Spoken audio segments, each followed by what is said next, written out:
Thank you.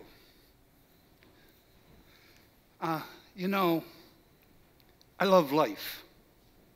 You know, I love people. I love animals. I love birds. I love fish. I love all living things. But the prejudice and the discrimination and the racism that I have faced over my lifetime could have made me a hater. But my beginnings growing up in a small black community called the Marsh in Truro, Nova Scotia, filled me with such love and compassion for others that hate was impossible for me to internalize. You know, barriers are only obstacles in your path as you go through life. Imagine yourself as a 12-year-old black boy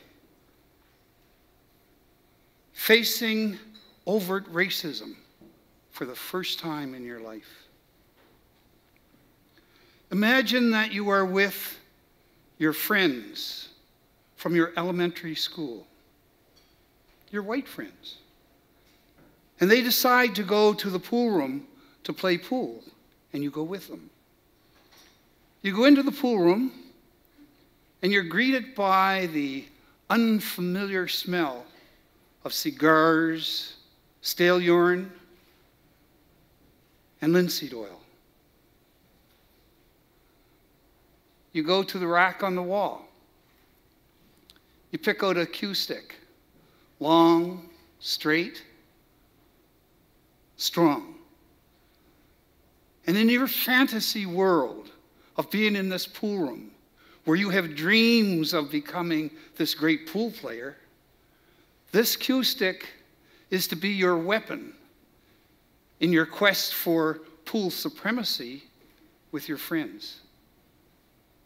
As you're there, the owner, a tall, muscular white man, comes over and says, "You cannot play pool." You look at him. "I know I cannot play pool, but I will learn." "I said, you cannot play pool."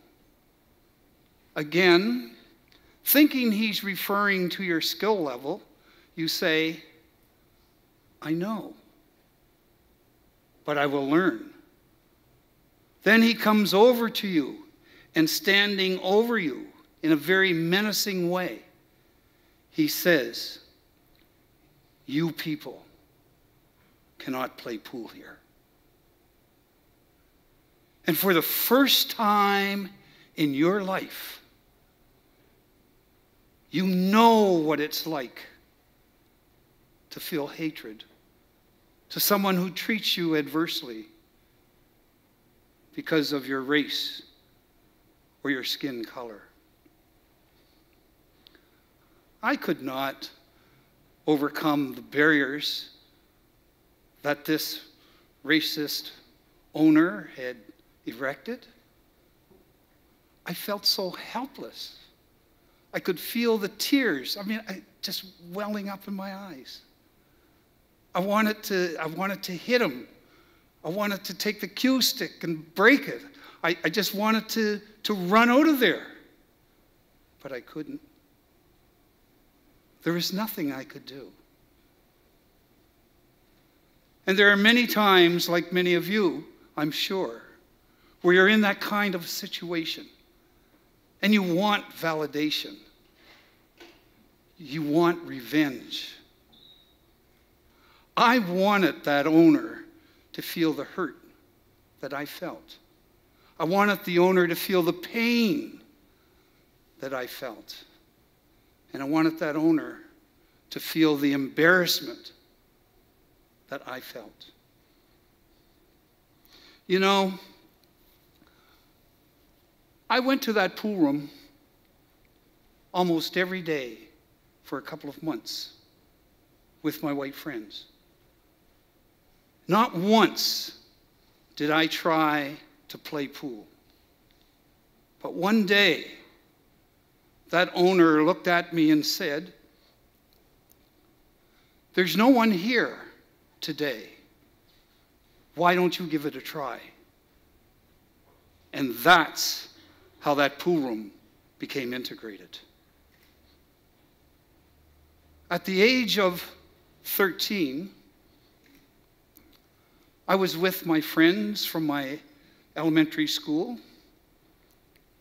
We were really a very, very close group, coming from a very small elementary school going into a consolidated junior high school. And I had a crush on a young white girl in our group. And we met every day. We talked on the phone almost every day. One time she was having a party. She invited all of the white kids and none of the black kids. That night, the night of her party, she called me to keep me abreast of what was going on at the party. I can still recall sitting on the steps, talking on the phone to all of those white kids at the party. How do you think I felt? But those kids, they could not confront their parents. It was their parents who were making that racist decision to stop black kids and white kids from socializing together. We may not be able to overcome an obstacle or a barrier at a given time, but we do have the power to determine whether or not we accept the beliefs or the rationale which gave rise to the barrier. I'm proud to say that many of those kids rejected their parents' racist ideologies, and some remain my friends to this very day. You know, I remember growing up in my small community of the Marsh. In my community, we learned at a very tender or early age that we were a family. We were all family. We had to love one another. We were taught that we had to respect our elders, and to disrespect our elders was a cardinal sin.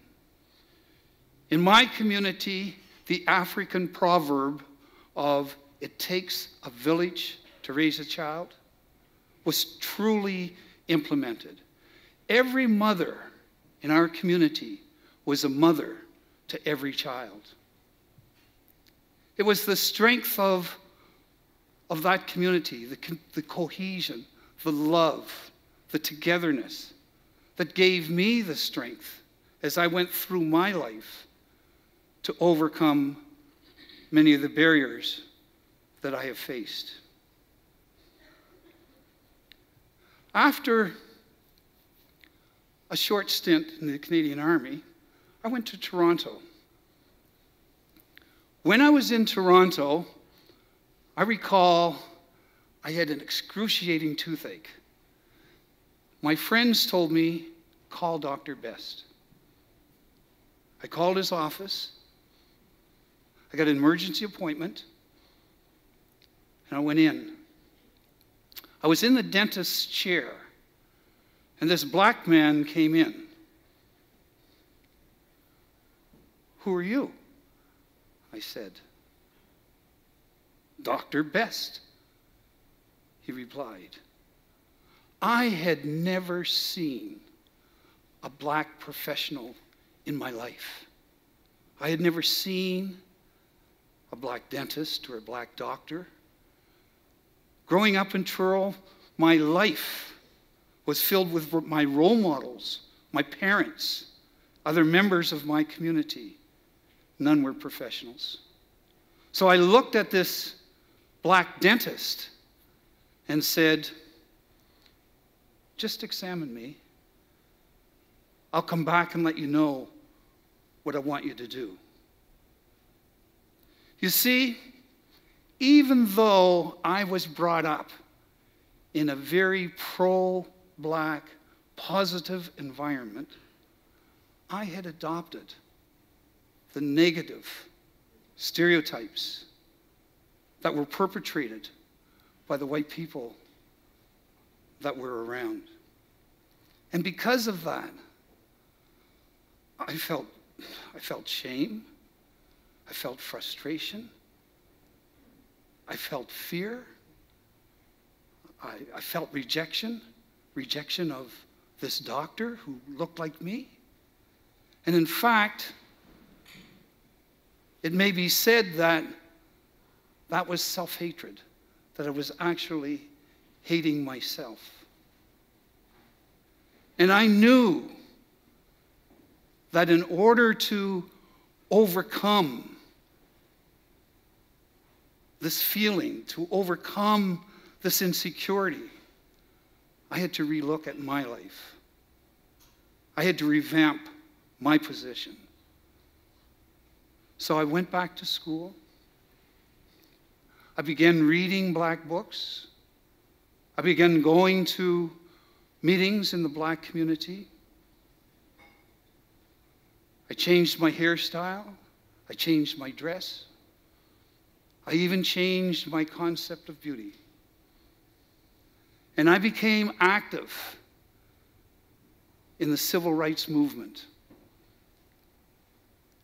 I traveled throughout Canada and the States, speaking at rallies, getting involved in demonstrations. And I did all of that as a way of coming to grips with the fact that we as black people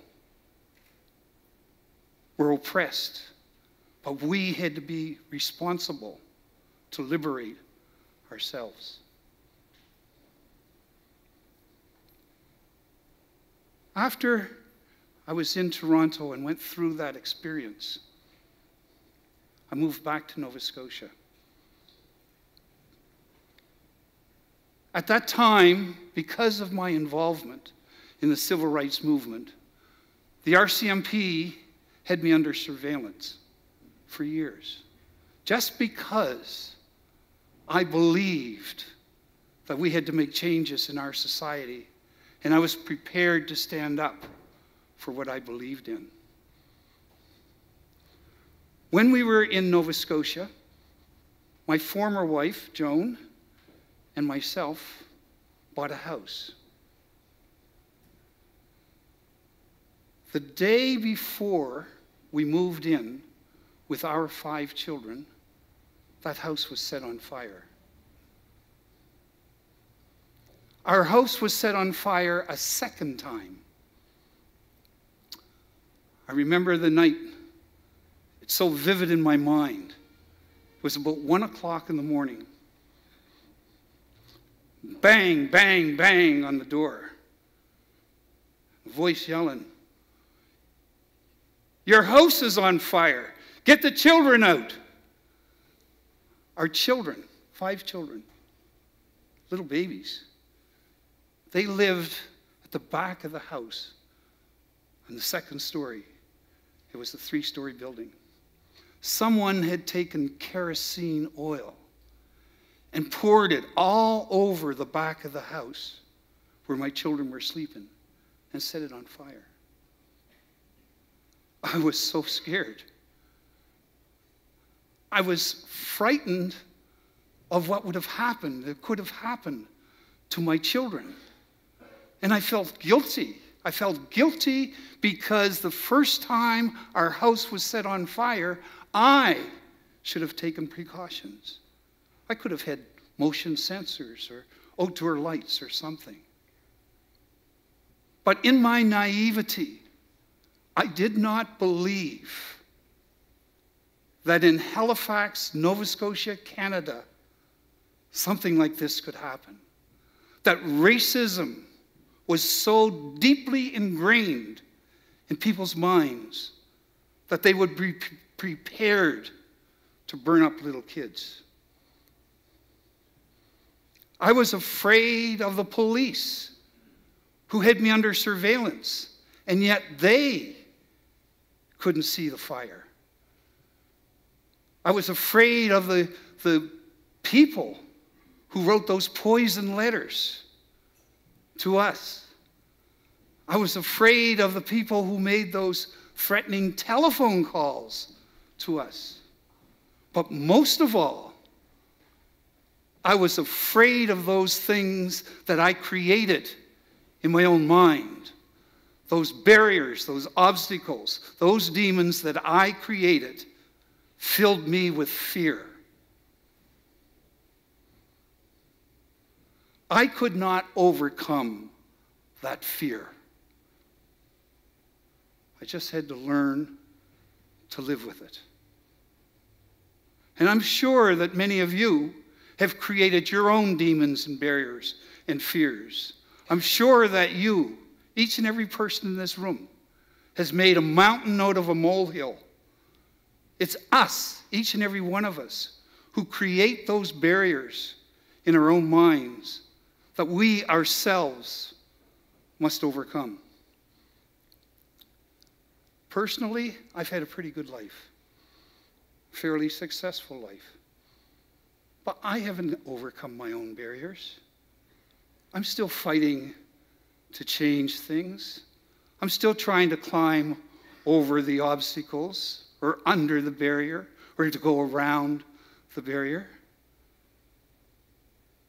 But as I go through and continue with this battle that goes on and will go on throughout my life, I'll always remember what my mother taught us when we were little children, when she was talking about white people outside our community.